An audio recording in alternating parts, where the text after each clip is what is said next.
امریکی سفیروں سے خفیہ ملاقاتیں کرنے والے سیاستدانوں میں مولانا فضل الرحمان بازی لے گئے۔ انہوں نے وزیر اعظم بننے کی خواہش کا بھی اظہار کیا۔ مولانا نے امریکی سفیر سے عین اس وقت ملاقات کی جب عمران خان امریکہ میں تاریخی تقریر کر کے واپس آئے ہیں۔ پاکستان کی سیاسی تاریخ بدلنے والے امریکی سفیروں سے ہونے والی پاکستانی سیاستدانوں اور علماء حضرات کی خفیہ ملاقاتوں کا قصہ ابھی ختم نہیں ہوا۔ امریکہ پاکستان کی سیاست اور سماج پر کس طرح اثر انداز ہوتا ہے، یہ کوئی ڈھکی چھپی بات نہیں رہی۔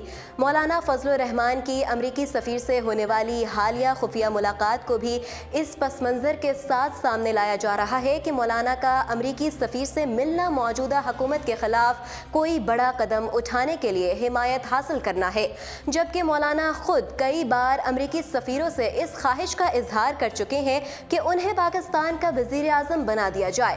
سیاسی ماہرین کا کہنا ہے کہ مولانا ہر دور میں اپنا سیاسی ہتھ کنڈا اور ایجنڈا پورا کرنے کے لیے احتجاجی ڈنڈا استعمال کرنے کا ہنر جانتے ہیں، اسی لیے وہ کئی سیاسی جماعتوں کے ساتھ ساتھ اسٹیبلشمنٹ کو بھی بہت عزیز ہو جاتے ہیں، اور غیر ملکی سفیر خاص طور پر امریکی سفیر تو ان پر مہربان ہوتے ہی رہتے ہیں۔ ناظرین، مولانا فضل الرحمان کے حوالے سے دعویٰ کیا گیا کہ انہوں نے امریکی سفیر کے ساتھ خفیہ ملاقات کی۔ یہ ملاقات ایسے حالات میں ہوئی ہے جب عمران خان اقوام متحدہ میں امریکہ اور دوسری بڑی طاقتوں کو حق اور سچ کی باتیں کہہ کر آئے ہیں۔ اس حوالے سے کہا جا رہا ہے کہ پاکستان کی سیاسی تاریخ کو مد نظر رکھتے ہوئے مولانا نے حالات سے فائدہ اٹھانے کی کوشش کی ہے، اور جب دیکھا کہ اپوزیشن حکومت کے خلاف احتجاجی دھرنے میں ساتھ نہیں دے رہی تو انہوں نے امریکہ کے عمران خان کے خلاف بدلتے رویے کو دیکھ کر بازی اپنے حق میں پلٹنے کی کوشش کی ہے۔ سینئر صحافیوں نے اس موقع پر کئی ایسے سوالات اٹھا دیے ہیں کہ جمعیت علماء اسلام فے کی طرف سے دیے جانے والے دھرنے کو کس کی سپورٹ حاصل ہے؟ کیا کوئی ملک مولانا فضل الرحمان کو دھرنا دینے کے لیے سپورٹ کر رہا ہے؟ معروف صحافی ڈاکٹر شاہد مسعود نے تو دعویٰ کر دیا کہ مولانا فضل الرحمان کے خاص وفد نے وفاقی دارالحکومت میں امریکی سفارتکاروں سے ملاقات کی ہے۔ اس حوالے سے گفتگو کرتے ہوئے ڈاکٹر شاہد مسعود نے انکشاف کیا کہ امریکی سفارتکاروں سے ملاقات میں JUIF کی جانب سے منصوبہ بندیوں پر گفتگو کی گئی، تاہم یہ بھی امکان ہے کہ آئندہ دنوں میں مزید سفارتکاروں سے بھی ملاقات ہوں گی۔ ڈاکٹر شاہد مسعود نے مزید کہا کہ مولانا کے دھرنے کی تاریخ ایسے ہی ہے کہ کبھی رشتہ پکا نہیں ہو رہا تو کبھی لڑکی والے بھاگ جاتے ہیں۔ ڈاکٹر شاہد مسعود نے کہا کہ اسے لانگ مارچ نہیں بلکہ آزادی مارچ کہا جا سکتا ہے۔ یاد رہے کہ ماضی میں مولانا صاحب امریکی سفیروں کو کہہ چکے ہیں کہ انہیں پاکستان کا وزیر اعظم کیوں نہیں بنایا جاتا۔ ذرائع کا کہنا ہے کہ ایک محفل میں مولانا فضل الرحمان نے امریکی سفیر سے پوچھا تھا کہ اگر وہ وزیر اعظم بن گئے تو کیا امریکی حکومت ان سے ڈیل کرے گی۔ امریکی سفیر این پیٹرسن کو مولانا نے خبردار کیا کہ امریکہ اپنے تمام انڈے صرف ایک ہی ٹوکری میں نہ ڈالے۔ ذرائع نے اس حوالے سے بتایا کہ مولانا نے جب امریکی سفیر سے یہ بات کی تو دراصل وہ یہ کہنا چاہتے تھے کہ امریکی حکومت اپنی ساری توجہ بے نظیر بھٹو کی سربراہی میں پیپلز پارٹی پر ہی نہ ڈالے بلکہ ان کی جماعت کو بھی نظر انداز نہ کیا جائے۔ یہ واضح طور پر وزیر اعظم بننے کے لیے مولانا کی طرف سے امریکہ کو اس بات کا اشارہ تھا کہ وہ ذمہ دار آدمی ہیں اور دنیا کے ساتھ چل سکتے ہیں، اس لیے انہیں نظر انداز نہ کیا جائے۔ بیان کیا جاتا ہے کہ 20 نومبر 2007 کو مولانا فضل الرحمان کی طرف سے زہرانے کی دعوت پر ہونے والی اس ملاقات میں مولانا عبدالغفور حیدری، سینئر طلحہ اور اعظم سواتی بھی موجود تھے۔ امریکی سفیر نے مولانا فضل الرحمان کی اس مبینہ گفتگو کی روایت 28 نومبر 2007 کو اپنی حکومت کو بھیج دی تھی۔ یاد رہے کہ بعد میں وکی لیکس کے ذریعے مولانا کی یہ خواہش منظر عام پر آ گئی تھی۔ امریکی سفیر کے مطابق بات چیت کا آغاز ہوا تو مولانا عبدالغفور حیدری نے امریکی سفیر کو کہا کہ پاکستان کی تمام اہم سیاسی جماعتیں آگے آنے کے لیے امریکی حکومت سے آشیرواد لیتی ہیں، یعنی ان کے خیال میں کوئی بڑی سیاسی جماعت بننے کے لیے حتمی منظوری امریکہ دیتا تھا۔ مولانا نے بات جاری رکھتے ہوئے کہا کہ جمعیت علماء اسلام فے ایک بڑی جماعت بننے کی خواہش مند ہے، اس لیے امریکہ سے رابطے میں رہنا چاہتی ہے۔ مولانا غفور حیدری کی بات اس لیے بھی غلط نہ تھی کہ ان دنوں امریکی حکومت واقعی پاکستان کی اندرونی معاملات میں بڑی دلچسپی لے رہی تھی، کیونکہ دہشت گردی کے خلاف جنگ جاری تھی اور امریکہ کے اتحادی پرویز مشرف کا اقتدار اندرونی سازشوں اور وکلا تحریک کے باعث خطرے میں پڑ چکا تھا۔ امریکی سفیر این پیٹرسن لکھتی ہیں کہ انہوں نے مولانا کو بتایا کہ امریکہ کس رہنما کے سر پر تاج نہیں رکھتا بلکہ جمہوری عوامی فیصلوں کا احترام کرتا ہے۔ ناظرین، ایک طرف امریکی سفیر یہ لکھ رہی تھیں تو دوسری طرف اس وقت کی امریکی وزیر خارجہ کونڈالیزا رائس مشرف اور بے نظیر کے درمیان مفاہمت ہو چکی تھی۔ اس کا اعتراف کونڈالیزا رائس نے اپنی خود نوشت میں تفصیل سے کیا تھا۔ امریکی سفیر سمجھتی ہیں کہ مشرف اور بے نظیر بھٹو دونوں ہی مولانا کو پسند کرتے ہیں، جبکہ مولانا خود کو مستقبل کا وزیر اعظم نہیں تو کنگ میکر ضرور سمجھتے ہیں۔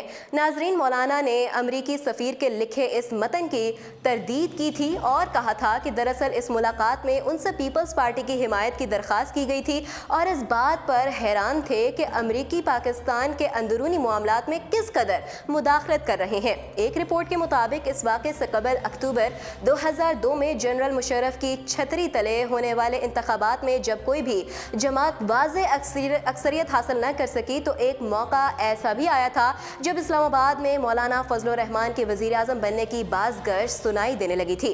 مولانا متحدہ مجلس عمل کے سیکرٹری جنرل تھے اور انہوں نے وزیر اعظم بننے کے جتن بھی کیے تھے، مگر اس وقت دہشت گردی کے خلاف امریکی جنگ کے تناظر میں پاکستان میں کوئی بارش وزیر اعظم ناقابل قبول تھا۔ اگر یہ رکاوٹ نہ ہوتی تو شاید مولانا تب ہی وزیر اعظم بن کر دنیا کو حیران کر دیتے۔ ان دو واقعات کا تذکرہ کرنے کا مقصد یہ ثابت کرنا ہے کہ مولانا فضل الرحمان کو محض ایک مولوی یا روایتی مذہبی سیاسی رہنما سمجھنے والے جان سکیں کہ مولانا عام سیاسی کھلاڑی نہیں بلکہ وہ طاقت کے ہر متعلقہ شراکت دار سے رابطہ رکھتے ہیں، بر وقت درست پتہ کھیلنے کے فن سے بھی آگاہ ہیں۔ ادھر سینئر صحافیوں کا کہنا ہے کہ مولانا فضل الرحمان دھرنے کے لیے امریکی سپورٹ حاصل کرنا چاہ رہے ہیں۔ ویسے بھی پاکستان جن حالات میں ہے ان میں بیرونی قوتیں چاہتی ہیں کہ پاکستان میں مزید انتشار پھیلے۔ بیرونی قوتیں اس مقصد کے لیے پاکستان کے سیاسی مخالفین کو استعمال کر رہی ہیں، جس کا خدشہ سینئر صحافیوں نے پہلے ہی ظاہر کیا تھا۔ خاص طور پر اقوام متحدہ میں وزیر اعظم عمران خان کی سحر انگیز تقریر کے بعد پاکستان کے مخالف سمجھے جانے والے ممالک سرگرم ہو گئے ہیں۔ واضح رہے کہ سینئر صحافی حامد میر نے اس بات کا خدشہ ظاہر کیا تھا کہ یہ بیرونی قوتیں پاکستان کے سیاستدانوں اور حکومت کو آپس میں لڑوانے کے لیے کوئی دہشت گرد کارروائی کر سکتی ہیں۔ حامد میر نے کہا تھا کہ میری رائے میں بھارت کی طرف سے پاکستان کے اندر دہشت گردی کو بڑھایا جائے گا۔ جمعیت علماء اسلام کے ڈپٹی سیکرٹری جنرل مولانا محمد حنیف کی ایک بم دھماکے میں شہادت کوئی معمولی واقعہ نہیں۔ اس واقعے سے ریاست اور اپوزیشن کی اہم جماعت میں مزید غلط فہمیاں پیدا ہونے کا خدشہ ہے۔ یہ واقعہ پاکستان کی دینی قوتوں کو بھڑکانے کی کوشش لگتی ہے۔ دشمن صرف باہر سے نہیں بلکہ اندر سے بھی حملے کرنے کا ارادہ رکھتے ہیں اور اندر سے حملے کو روکنے کا ایک ہی طریقہ ہے کہ آپ اپنے گھر کے اندر دشمن کے خلاف متحد ہو جائیں۔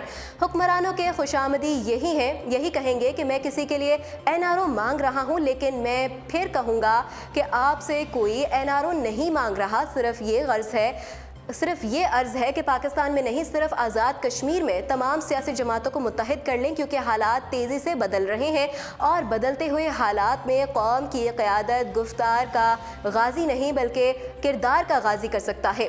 نامور صحافی صدیق جان نے بھی یوٹیوب پر پوسٹ کی گئی اپنی ویڈیو میں جمعیت علماء اسلام فے کے سربراہ مولانا فضل الرحمان سے متعلقہ بات کرتے ہوئے کہا کہ مولانا فضل الرحمان نے ریاستی اداروں کی منتیں اور ان کے ترلے کرنا شروع کر دی ہیں۔ مولانا فضل الرحمان نے ان کے سامنے ہاتھ تک جوڑ دیے، ان کے پاؤں پڑے ہوئے ہیں اور ان سے کہہ رہے ہیں کہ مجھے اچھی والی فیس سوئنگ دے دو۔ صدیق جان کا کہنا ہے کہ فیس سوئنگ کے اس وقت 3 راستے ہیں۔ ایک تو یہ کہ مولانا فضل الرحمان ایسا کریں کہ پیپلز پارٹی اور مسلم لیگ نون سے ملیں گے اور باہر آ کر کہیں گے کہ پیپلز پارٹی اور مسلم لیگ نون مارچ میں تاخیر کا کہہ رہے ہیں، لہٰذا میں ابھی مارچ مؤخر کر رہا ہوں۔ دوسری فیس سوئنگ کا عمل یہ ہوگا کہ مولانا فضل الرحمان کی ڈیل ہو جائے اور ان سے کہا جائے کہ ٹھیک ہے آپ آ جائیں اور کچھ دن کے لیے آ کر دھرنا دیں، ہم آپ کو کچھ نہیں کہیں گے، آپ آئیں دھرنا دیں اور چلے جائیں۔ تیسرا راستہ یہ ہے کہ مولانا فضل الرحمان اپنے پاس سے ہی کوئی بات کریں اور دھرنے کے وقت یہ کہہ دیں کہ ہمیں آگے نہیں جانے دیا جا رہا، اب یہ دھرنا پورے ملک میں ہوگا، اور اتنا کہہ کر تھوڑی دیر رک کر نکل جائیں۔